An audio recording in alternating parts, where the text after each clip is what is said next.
Ada pertanyaan, ini melalui tulisan Ustaz. Pasangan ingin berpisah karena sulit berkomunikasi dan merasa tidak ada cinta lagi ke kita. Sementara kita sudah berusaha keras untuk berubah sesuai keinginannya, tapi tetap dianggap salah di matanya. Memang di awal pernikahan kita sadar kalau kita keras, dan saat ini kita menyesali itu. Tapi setelah kita mulai sadar, pasangan sudah mati rasa. Harus seberapa sabar mempertahankan perkawinan, Ustadz? Kita sangat mencintai dan khawatir tentang nasib anak jika berpisah. Apakah rumah tangga bisa bertahan? Ustadz, amalan apa yang sebaiknya dilakukan dalam kondisi seperti ini? Terima kasih, Ustadz. Baik, problem ini sebetulnya alamiah akan dialami oleh siapapun yang berumah tangga. Saya ulangi ya, problem ini akan alamiah bagi siapapun yang merasa berumah tangga. Kenapa? Karena declare ayatnya pertama kali sudah mengatakan, engkau pasti menemukan kekurangan di pasanganmu. Itu poinnya. Tapi kadang kesadaran itu menjadi berkurang karena setan bermain dengan cukup indah di situ. Provokasinya terlalu banyak.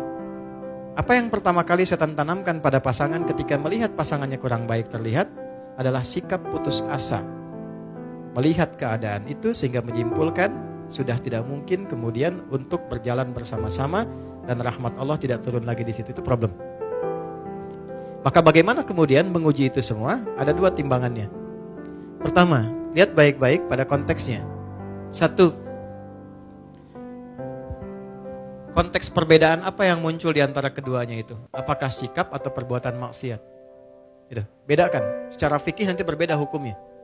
Misal, kalau sikapnya mengarah pada perbuatan maksiat, dia nggak mau sholat, sering mabuk, ya, sering mengonsumsi hal yang dilarang dan sebagainya, berpengaruh buruk pada anak, pada ini dan sebagainya, dan bisa membawa. Dan sudah berulang kali diingatkan, diminta, dibawa, sulit dan sebagainya.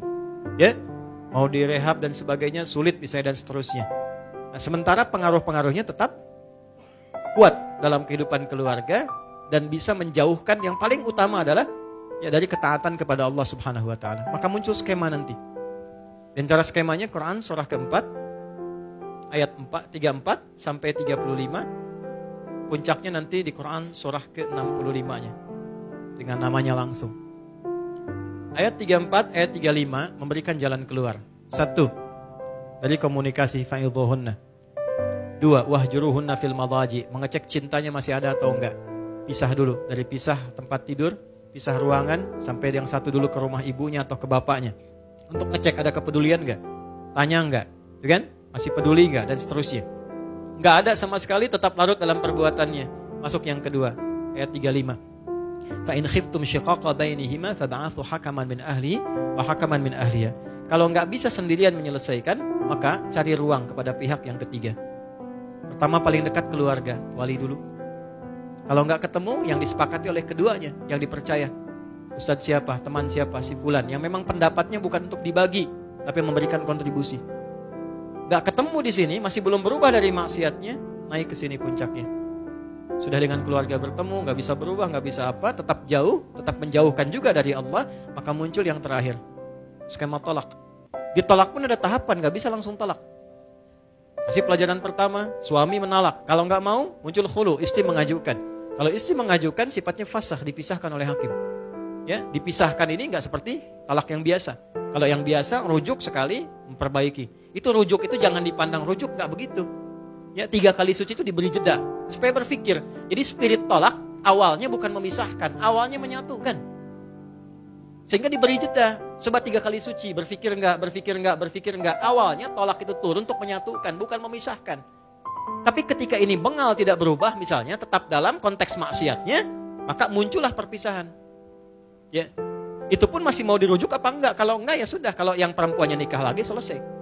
Kecuali ini selesai nyambung lagi. Ini dalam konteks maksiat. Tapi dalam konteks perilaku yang bukan maksiat, misal karakter keras, ya kan? Macam-macam lah, silahkan keluarkan karakter 1, 2, 3, 4, 5 dan seterusnya. Sepanjang itu karakter, maka balik ke ayat tadi. Aku pasangkan, kata Allah, dia dengan karakternya kepadamu karena hanya engkau yang bisa mendulang pahala dari sifat kurangnya untuk mengeluarkan sifat baikmu. Memang pahalanya ada di situ. Kan pengen surga, pengen baik, pengen mulia. Tapi bukan berarti terus-terusan begitu, bukan. Nanti ada jalannya. Ada jalannya. Maka yang pertama apa yang harus dilakukan? Satu, serahkan dulu kepada Allah dengan menerima. Ya Allah, terima kasih engkau kirimkan dia untukku. Ya kan? Bukan yang lainnya, untuk meningkatkan sisi-sisi positif yang mungkin aku bisa tampilkan dalam kehidupan. Satu poin. Dua, saya agak cepat. Minta sama Allah, doa. Ya Allah, engkau kirimkan dia kepada aku, bukan pada yang lain. Dan engkau janjikan dalam keberpasangan ini untuk saling menyempurnakan. Mohon turunkan sifat kerasnya menjadi lemah lembut. Bagaimana cara melakukannya? Ya, gak usah di depannya. Keras amat sih. Kenapa harus begitu sih? Capek begitu. Bangun malam, sholat. Di sampingnya, minta sama Allah. Habis sholat minta sama Allah. Jaharkan aja. Nangis gak apa-apa. Ya Allah, terima kasih kau kirimkan suami kepada aku. Dia memberikan kebutuhanku, duniaku. Semua tercukupi baik untuk anak-anak sebagainya. Cuma mohon ya Allah, engkau yang maha lembut. Lembutkan dia ya Allah. Sebagaimana ibuku bersikap lembut kepadaku. Ayahku gak pernah menyakitiku. Lembutkan dia ya Allah. Berikan kesabaran kepadaku untuk menerima ia menjadi lebih lembut dalam kebaikanmu. Mintakan. Hari pertama, hari kedua. Dan kalimat Qurannya jelas. Jangan pernah ada rasa putus asa untuk meminta. Hari pertama mungkin masih tidur. Hari kedua mungkin dia dengar tapi masih tidur. Hari ketiga mungkin dia bisa datang memeluk Anda dan minta maaf pada Anda. Ketika ada makhluk yang sulit ditaklukkan dengan makhluk lagi, minta kepada Khalik untuk melembutkan dan menaklukkannya. Itu sudah ditempuh atau belum? Ya kan? 3. Pelan-pelan. Datangi pasangan. Tapi bukan untuk mencari kekurangan. Minta maaf kepadanya. Itu aja lu. Dan gak usah gengsi. Aku minta maaf. Kalau dengan semua apa yang aku berikan saat ini belum bisa membuat engkau misalnya menjadi lebih baik, menjadi lebih nyaman dengan saya, menjadi lebih enak dengan saya minta maaf. Kalau saya belum sabar, belum baik, belum ini, tolong tunjukkan saya bagaimana mesti bersikap. Minimal turunkan dulu tensinya, setidaknya ada rasa maaf yang turun. Kalau sudah sedikit frekuensinya turun, lebih mudah untuk menatanya. 3, kalau belum bisa dilakukan, terakhir ayat 35. Faba'athu hakaman min ahlihi wa hakaman min ahliha. Cari orang bijak yang bisa didengar. Kalau 1 dan 2 sudah tidak bisa saling mendengar satu dengan yang lain, cari orang bijak untuk memberikan nasihat-nasihat terbaik. Selesai. Kalau berkenan keduanya berubah untuk kebaikan dengan seperti sifat yang disampaikan, coba rubah karena Allah, bukan sekedar karena anak. Kalau sudah karena Allah, maka yakin pasangan akan dihisab. Saya akan dihisab dengan istri saya. Bagaimana ketika Allah tanya? Kalau sudah semua karena Allah, Allah yang ringankan.